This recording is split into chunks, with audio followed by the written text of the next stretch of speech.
Okay, welcome everybody. Welcome to our live event. We're super excited to have all of you here with us live on Facebook and on YouTube to talk about our really interesting topic today in honor of ME/CFS and Fibromyalgia Awareness Day, which is looking at and talking to people who've recovered from these conditions. And so this is a very important topic because often we're told by support groups or we're told by our doctors that there aren't ways of healing from these very complex conditions. But imagine if you could actually get some advice from those people who have healed, who have recovered, to hear it directly from them, not from me, not from others, but directly from people just like you who thought that they couldn't recover. So I'm really excited to be here with all of you. And once again, we'd love for you to share this on your social media, to share this with others who could really be inspired by what we're going to be talking about. And, after this live event, we're going to be having a live interactive event on Zoom where we'll be able to ask our guests who are going to be sharing their stories, be able to ask them questions directly as well. So I'm kind of just facilitating this. It's not about me, it's about the people here and their incredible stories. So I'm really excited to introduce Nathan. Nathan, how are you? Thank you for joining us. Hi, I'm doing well. Thank you. Good. Well, I know I've heard about your story and how you suffered from very intense chronic fatigue syndrome and ME and then Lyme disease as well, and the transformation. So I'm sure people, in a nutshell, how would you describe that transformation you've been through from being at your worst to what you're able to do now? For sure. At my worst, I had to leave my house and live in a care facility that was really set up for caring for people at the end of their life and for people with late stage dementia. I was being spoon fed. I was so weak I couldn't get out of bed literally could not physically get out of bed for probably 8-9 months. And I've been able to come back from not being able to feed myself more than a couple of spoonfuls of food at a time, to living, having my life back, being able to go camping with my son. I'm looking to return to work on a part-time basis. I'm no longer wheelchair bound. In fact, I'm hiking mountains and sailing again, and cooking my own food and able to be there for my family. Wow. I mean, that's an incredible transformation. And that's the inspiration. It's your kinds of stories where people are literally bedbound, wheelchair bound to being able to live a normal life. I mean, that's just an incredible transformation just through, well, obviously we'll talk about what you did. When your symptoms were at your worst, like what were some of the worst symptoms that you experienced?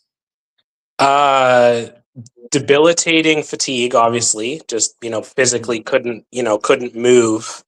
And I mean, even at one instance when I was being moved from one bed to another, just my body being physically moved set off days of post-exertional malaise. So nausea, dizziness. At my worst, I was so light sensitive, I had to wear a blindfold when someone came in to feed me. So I had to completely black out my eyes. I couldn't handle any lights or sound. I had extreme vertigo and dizziness. Those are probably the most poignant symptoms. Yeah. No, that's incredible. And what had you tried before? Because obviously many people try different things. Like what kind of interventions, treatments had you tried that obviously weren't getting you the healing you needed? Yeah, certainly. I mean, at the beginning, what kicked it off was a Lyme disease infection. So initially I did an antibiotic course for the Lyme disease, which really did turn around a lot of those earlier symptoms, which were kind of like a permanent migraine, dizziness, light sensitivity, and fatigue. And those did improve with the antibiotic treatment, but it was obviously only part of the problem. And the CFS was really what set in, and that's what took my life away and made me so debilitated. So, I mean, I tried treatments, antibiotics. I'd tried all sorts of naturopathic supplements, all of these sorts of things, counseling. I mean, it was a very long list of things that I tried, so many different medications.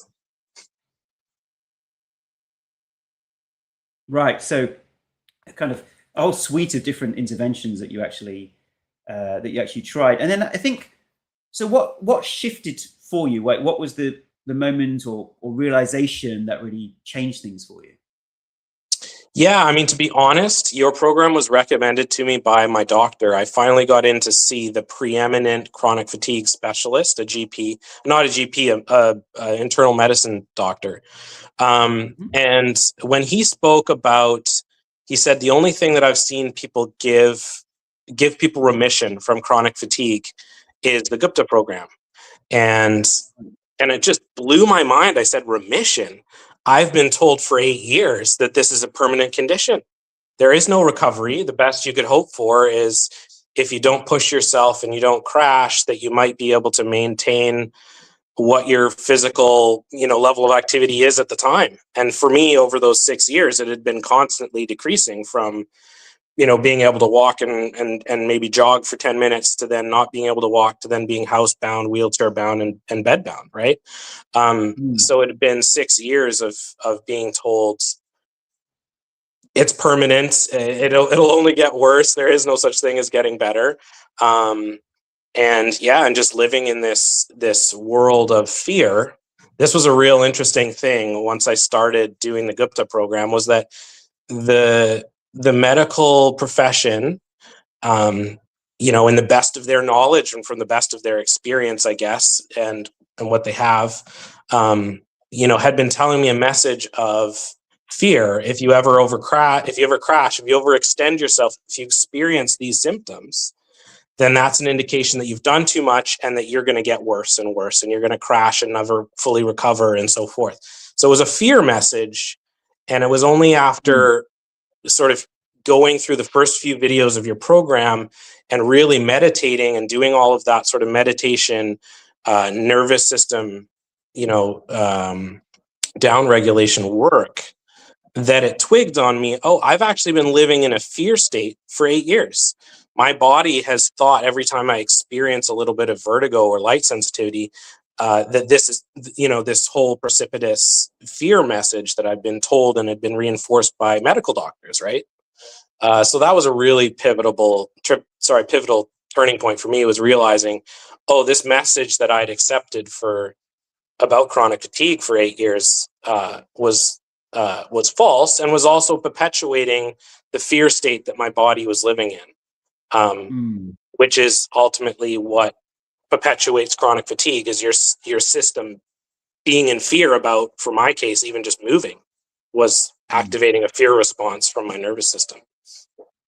Yeah, it's really interesting, isn't it? Because we think of fear or trauma or PTSD as something that's related to the outer world and outer situations and people. But what's interesting here is that you recognize the shifting moment was, I don't feel safe in my own body itself, from my own symptoms and my own sensations. And I think for a lot of people who use brain retraining and neuroplasticity, that is really a kind of pivotal aha moment that obviously you experienced. And hope, finding a program that could tell you, you can recover, you can put this into remission or partial remission. It was the first time I had hope in 8 years. And that is really, really so important. Yeah, no, it's incredible, Nathan. And as you say, it's bringing you back to your family as well, because that's often something that we have when we have the condition like this, is that it can feel like we are kind of distancing ourselves from normal life, from people around us, because of we're experiencing. And to be able to kind of get back into that, I think, is so important. What do you think made the biggest difference? Obviously, you use the Gupta program to heal and recover. What do you think in that program really kind of shifted the needle, like really got you to your health? And how do you feel now? Like, what are you able to do now?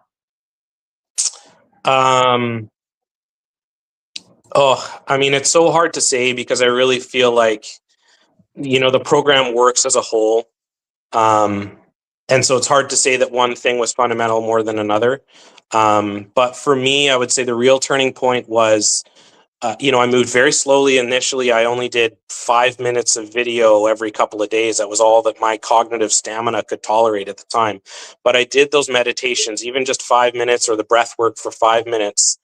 That was really pivotal to finally feel, after a first couple of months. I'd only gotten up to the third video series, to finally feel calmness in my body again. So that, I think, was a very important turning point, because it also made me realize, oh, my body has been living in fear for 8 years, and I could finally feel that. I always thought I'm relaxed. I mean, here I am. I've been bed bound. How much more relaxed could I get? I've been sleeping for 14 hours, 18 hours a day. And then I would really say that the visualization work, in the 5-step reprogramming, retraining rather, the visualization, imagining and remembering what it felt like, viscerally, and the smells, and just this, creating the whole. So I spent a lot of time just really recreating 5 or 6 really concrete visualizations, embellishing these memories I had of what it felt to feel virulent and strong. And one of those is hiking. And so, just 6 months ago with my girlfriend, we hiked a mountain. So that's an example of how far I've come. I mean, I couldn't stand up for the better part of a year, right? So to come all the way back to being able to go for a 3-4 hour hike to the top of Mount Seymour, to this vista, meant so much. And and this weekend I'm going to be going away with my son, so I'm back to being able to be a parent again. Bless his heart, he did so well with me living in a care facility with octogenarians. But to be able to pick him up from school, to be able to put him to bed, to be able to lift him and throw him in the air and give him a hug when he's crying, that is so, so sweet. You can't put a price on being able to hold your child again. No, that's so moving as you say that, Nathan. And your story is so inspiring, and well done to you for having the perseverance, because I can imagine if you're bed bound and you have a program, it can be difficult to start saying, right, I need to have the energy to engage with a program, but you stuck with it. You just titrated a few minutes a day, and you were able to get to that recovery. So, I honor you for that persistence and that commitment to it. So lovely to hear your story, Nathan. And anything finally you'd like to say to others, like in terms of people who are feeling stuck with their condition, people who need an inspiration, like what you would have done differently, like anything you'd like to say to people who are maybe in a similar position to where you were? I would say, just to start and to work at your own pace. There is no goal about how quickly this happens. For me, it took literally months of me just doing small, little, tiny meditations every day, and little breathing exercises to start feeling things shifting. And it's water on a rock. And so just, there are ups and downs. There will be ups and downs. I certainly felt that. But one day you'll go from being able to take a step and stand to then being able to take tens of steps to hundreds to thousands. And it will happen. And even if it's slow, just know that in your heart, this works. It really does. So I just encourage you to just gradually work on it every day, every other day as it can. And just give yourself the time and the space to just trust in the process. And I would say, something, I have a friend who actually started the program, and I said, really take your time to do those worksheets. For anybody who's started the program, do the worksheets, really sit down and try and get into that inner monologue of what your brain is telling you can't do and why, and responding to symptoms and so forth. I really found those very helpful in getting into those deeper layers. Yeah. Amazing, Nathan. Thank you so much for joining us. So many interesting insights that I've taken from your journey and your story. And, I wish you all the best and continual health and happiness and healing. And yes, thank you so much for joining us. So thank you so much, Nathan. Okay, well, thank you so much for the program. Thank you, Ashok. Thank you. So I think, I found a pattern there that we see often is the people who we observe having those recoveries are the ones who continue with the commitment, no matter the ups and downs that they experience along the way. And we're very pleased to have our next guest with us, who's Laura, who's going to join us on the stage. Hi there, Laura. Hi. Hi. Thank you so much for joining us and taking some time out of your day. So I'm sure our listeners, and by the way, if you are watching this, listening, please do share this on your social media, on your Facebook, your Twitter, your Instagram. Please share this feed, because I think we've got some really inspiring stories here that I just love for other people to hear and be inspired by, that people do recover. People are recovering from these conditions every day, and this is living proof of that. So yes, Laura, I would love to start by just giving people that contrast of where you were at your worst and where you are right now in your journey. My worst was horrible. I was bedbound. I was stuck in the house for so long. I could only transfer from a wheelchair to a chair. I needed help for everything, getting dressed, someone had to bring water to me, food to me. I couldn't even just go get a glass of water. And my cognitive functioning, I mean, I just had such bad brain fog, and I was just so physically and mentally exhausted. And I couldn't walk at all. Obviously, I was bedbound, and I was in fight or flight the entire time. I mean, I didn't know that at the time, but I was just panicking the whole time of what's wrong with me. So that was the worst. And now I'm much better. See, it's even emotional for me to even think about it or talk about it. I'm much better. I pretty much have gotten my energy to levels where I can live my life mostly independently. I'm traveling, I'm involved in my community, I'm working a little bit, and I'm able to stay in that window of tolerance most of the time. So yeah, total difference from where I was before. I'm so grateful for this program.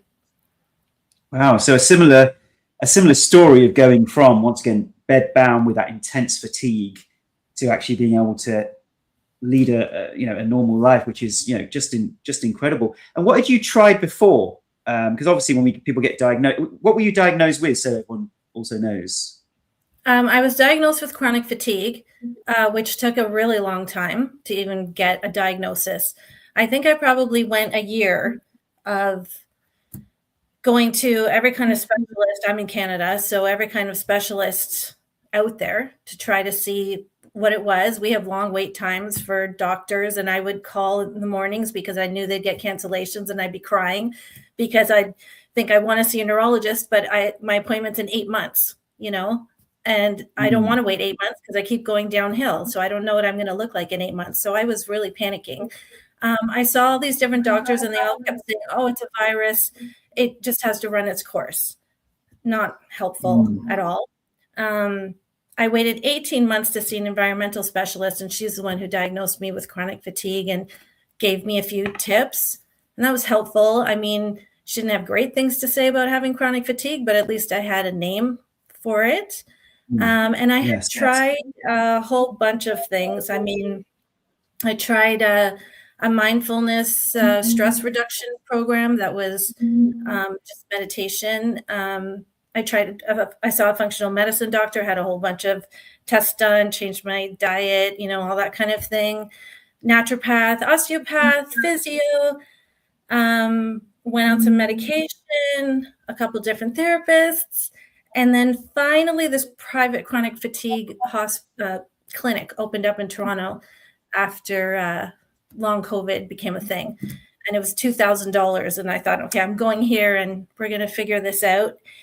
And they told me to do the Gupta program. And I cannot believe that I never came across the Gupta program in all of my, frantic searching on the internet of anything to help me. Somehow I didn't find it. And they told me. So, I paid $2,000 to see them, but they gave me what I needed, which was you.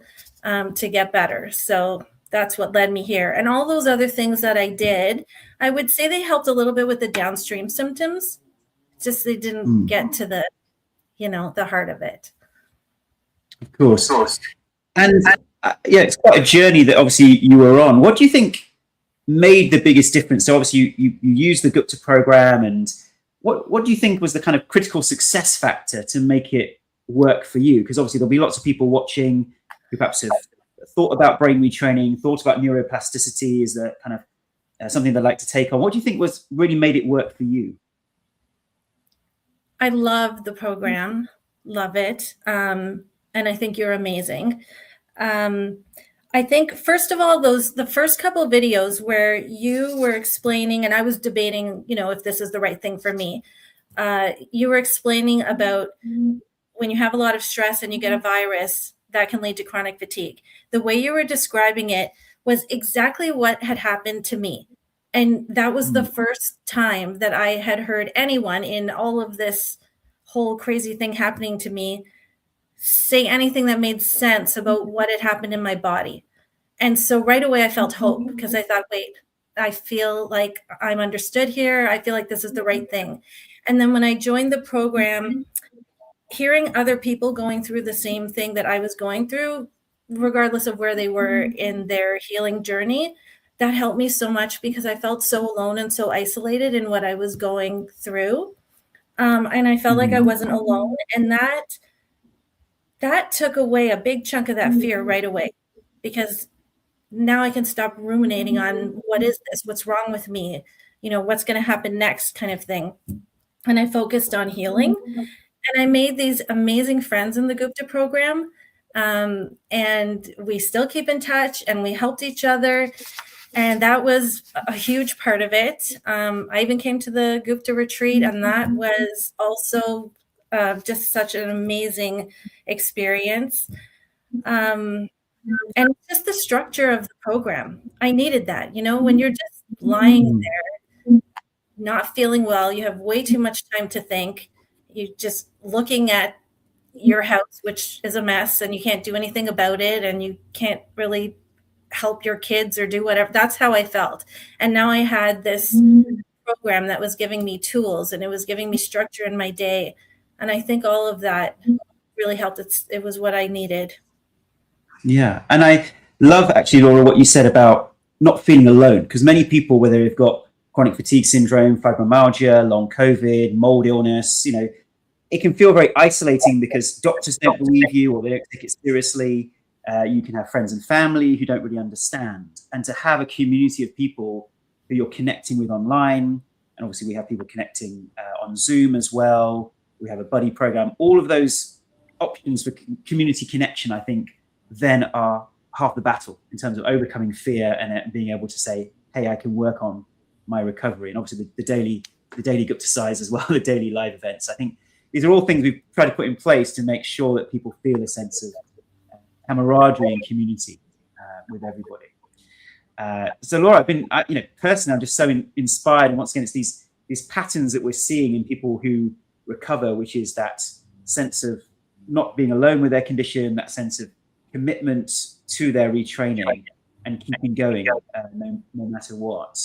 Anything that you'd like to say to people who may be feeling stuck right now with their condition? Perhaps they've been told they're never going to heal or recover, or something that you'd do differently if you could start again. Any final words of encouragement you'd like to give to others? Well, I would definitely say, if you're not doing the Gupta program, just start it and start doing it, because that's my one thing. I wish I had found it so much earlier, because I think I had been at least 6 years maybe by the time I found the program that I wasn't walking, and I couldn't really do anything. And what I would say is, you will recover. You can recover. So maybe when you go to the doctor, they don't know very much about this condition, and your friends and family don't either. But if you take your time with this program, don't put the pressure on yourself. Just do it in manageable amounts for you. And that was one thing that I felt I did really well was I'm normally a type A personality. Do this, do it right, get it done.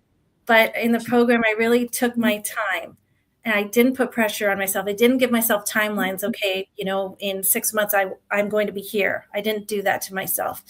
I just let it happen naturally, and it started coming. And then as you start feeling better, then it gives you more hope, and it gives you the perseverance to keep going with this, because obviously there were ups and downs, and I used to live hour to hour, you know, and then I hit the point of, okay, now I'm actually having some good days.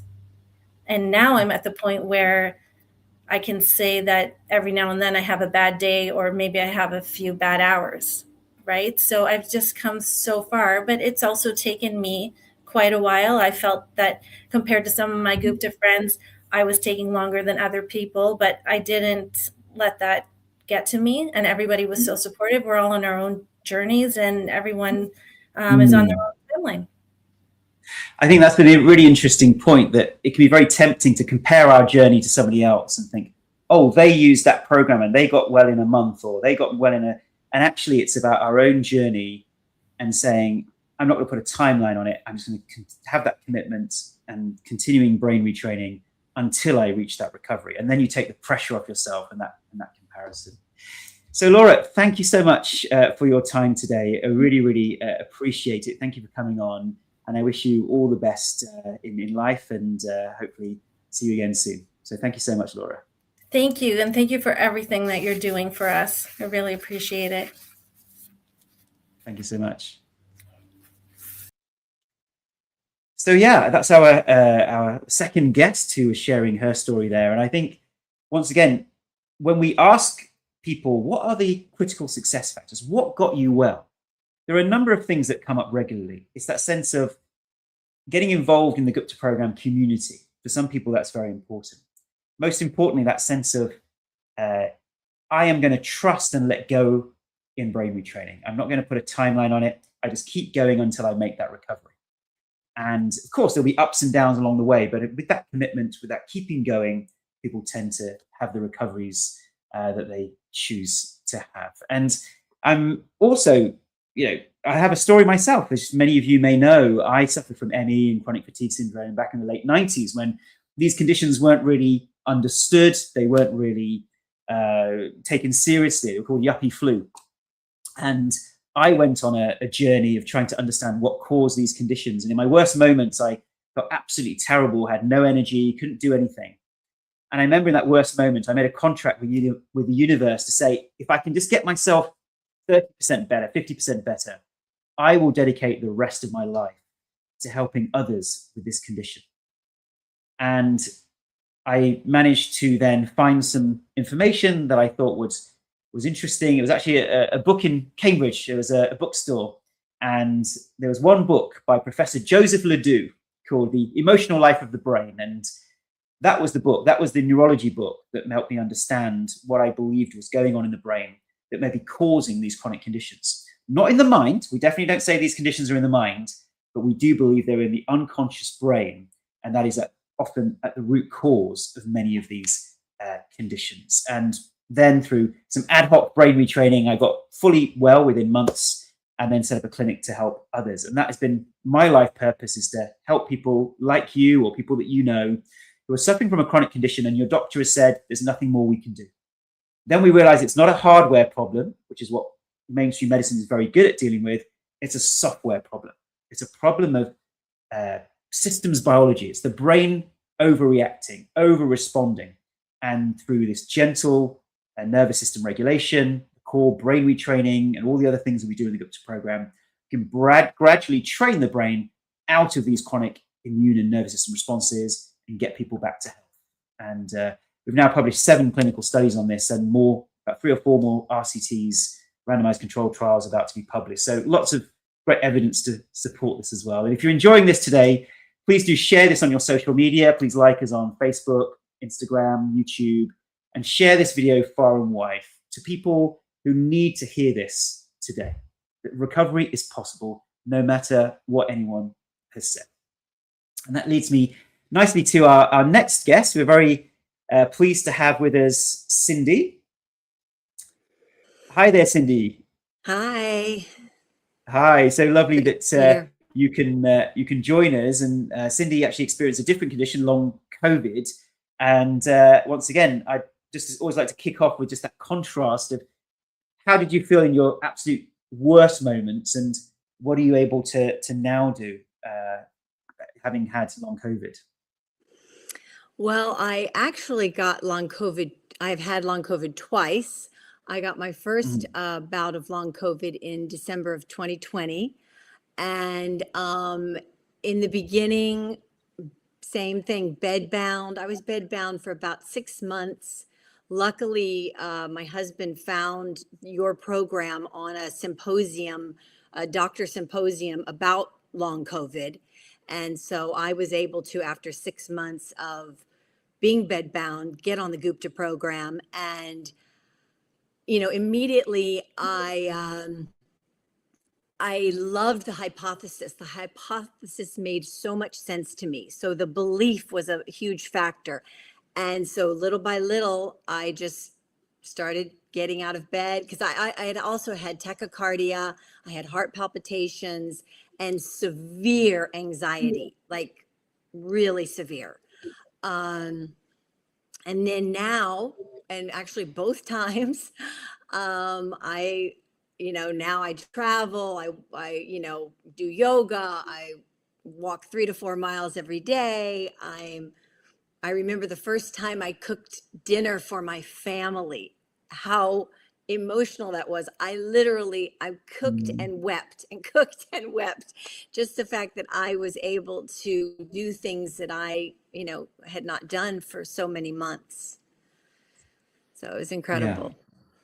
Yeah. No, and that's the reason all of us at the Gupta program do this type of work, to hear these stories, to see these transformations. I mean, as we know, the level of disruption or disability that these conditions have on people's lives is incredible, and it's underestimated. And to be able to get your life back, to be able to do the things you want to do, I think for us is what we at the program live for, is to see and hear these stories. Yes. So when you first got unwell, like what had you tried before that you thought might help, and what was there anything that did help? Yeah, I was fortunate in the fact that it didn't take long. Like Laura, had so many years. I was fortunate that it wasn't that long before I found the Gupta program. But I did work with a functional medicine doctor, and she was using, at the time in 2020, they were using off-label medications with off-label uses, that type of thing. Nothing helped. I only became more and more anxious, more and more debilitated. And it really wasn't until, I got on the program that all of a sudden, I mean, literally after the first week of doing the 7-step retraining, I started feeling my energy coming back. I mean, very, very tiny increments, but boy, was that a spark of hope for me. It was incredible. That is amazing.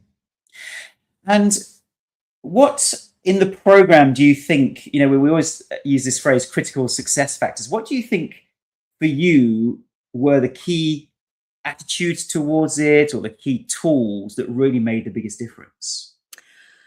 Well, the 7-step, gosh, I just love the 7-step program. I mean, I love the visualizations. I love the process of kind of being more in my body as I'm standing there, as I'm disidentifying with the worried part. I'm able to become the observer of my thoughts instead of so connected to my thoughts. I love the somatic exercises. Those have been incredibly helpful for me. I love, just being able to discharge some of that sympathetic energy that gets stored in the body. That has helped me tremendously. And I think really for me, such a big factor was coaching. group coaching, individual coaching, being with a community of people that are going through the same thing I'm going through. So I had the coaches that have been through it, so they know my journey, but they have, you know, they've gotten better, you know, they're 100%. So that was inspiring, just knowing that it was possible. And then secondly, being with other people that are going through what I'm going through in real time. You know, we're all encouraging each other. And boy, having a community, that was probably, I mean, the program itself is powerful, like utterly powerful. And to support me in that journey, having that coaching was a critical factor. Yeah, absolutely. And by the way, so everyone watching, if you're enjoying today's session, once again, please do share it on your social media. And straight after this, we're going to have a Q&A with myself and also Cindy and Nathan are going to join us. So if you'd like to ask them questions, ask me questions about the program or about recovery in general, then please do join us on Zoom. And our team will just share the Zoom link. So in the comments, wherever you're watching this, our team will share the Zoom link and you can join us straight after. And for those who join us, we'll also be sharing a special discount code just for the next few days on the Gupta program, just in honor of this CFS and Fibromyalgia Awareness Day.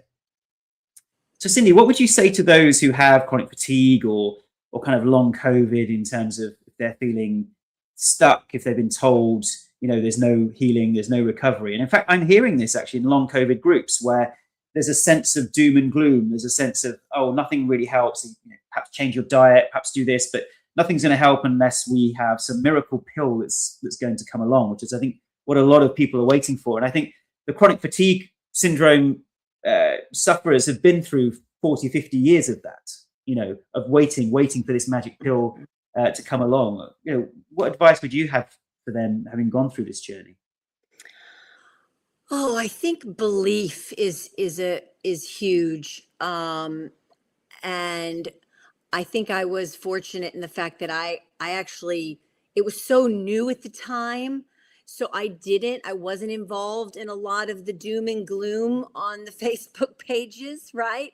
I think that really helped me, because so much of it for me was just knowing I was going to get better, like knowing this program was going to help me restore my life. And so that was a big factor. And again, I would say the coaching, you know, just getting right away somebody that I can share with, because it is such an isolating condition. And it didn't seem, especially in 2020, nobody understood about what I was going through. And that isolation really ramped up my nervous system, right? Instead of, and the connection with others, just immediately started helping me regulate my nervous system. Yeah, I think that co-regulation that you're talking about there is so important in healing, because in the modern world, we think of healing like, you know, you're at home by yourself in your bedroom, or you're in a hospital room and someone's bringing you medications.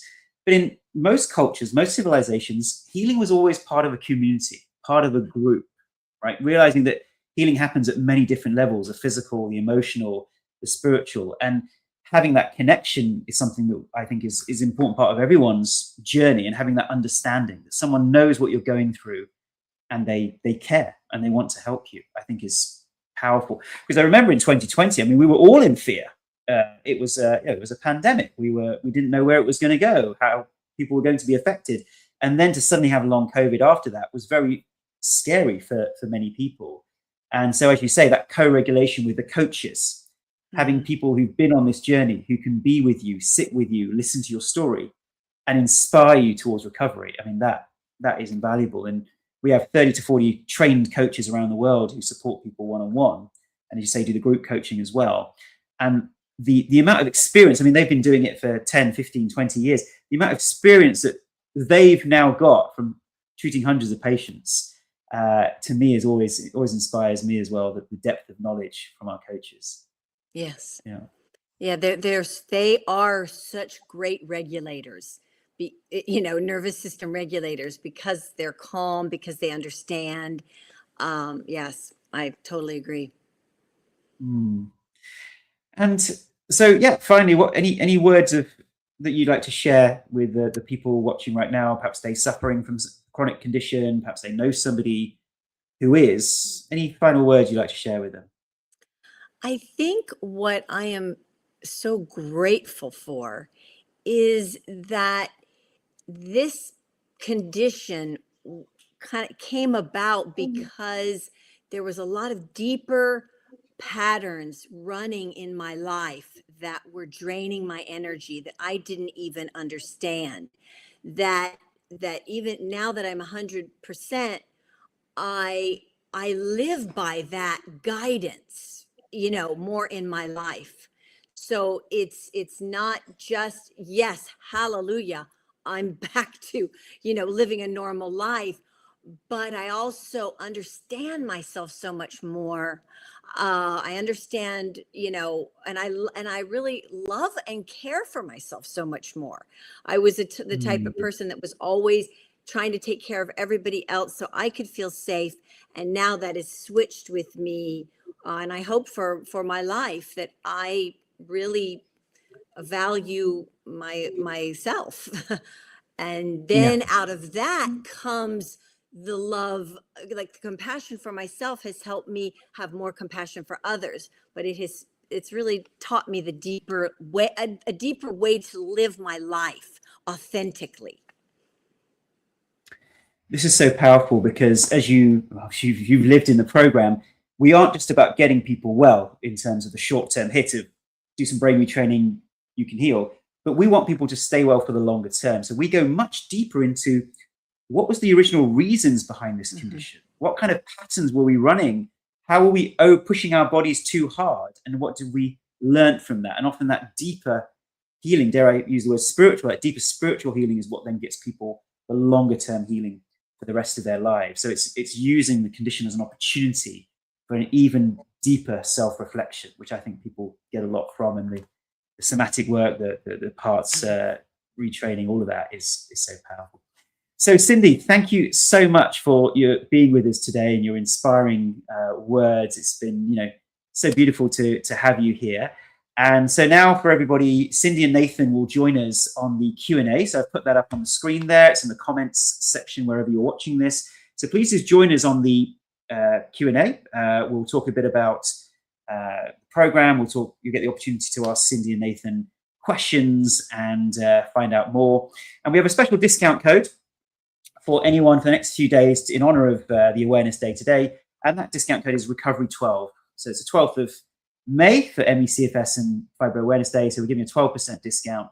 You can use the code Recovery12 on our website, and that will give you 12% off. And that's obviously with the program with a money back guarantee as well. So thank you so much to everybody for watching. Please once again do share this video on your social media. Just click share. People can watch it in the future, and let's inspire others. And I look forward to now seeing you on our live Q&A. And we'll be launching our next webinar series on the 1st of June. So the 1st of June will be our next webinar series, our 12-week webinar series that follows the 90-day program. Every day you get a video, every day you get information on what you can do to follow the program, and that's accompanied by our webinar series. So now's a great time to take advantage of coming to the Gupta program, and we want to do whatever it takes to help you recover. So thank you so much for watching, and we'll see you on the Q&A. Bye, everyone.